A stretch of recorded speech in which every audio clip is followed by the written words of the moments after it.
Bag'dod bugun tarix yozmoqda. Tumanimizda birinchi marta Yunon-Rum kurash ligasi o'z faoliyatini boshladi.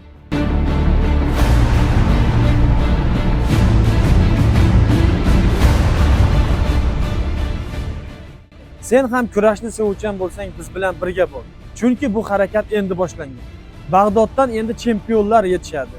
Endi bu aniq.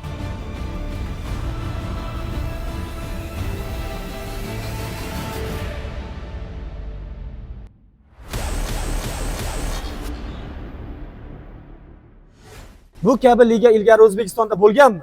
Bu kabi Yunon-Rum kurashdagi liga hali O'zbekistonda bo'lmagan. Kurash hamma joyda bor. Bu eksperiment emas. Bu harakat orzular uchun ochilgan yangi yo'ldir.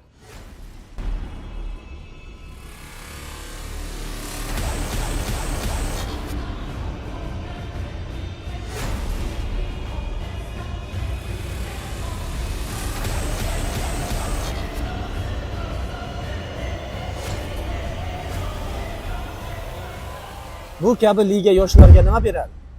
Men ishonamanki, bu harakatlarimiz ertaga katta natija beradi. Yoshlar sport orqali kuchli va irodali bo'ladi. Bu faqat kurash emas, balki bu tarbiyadir.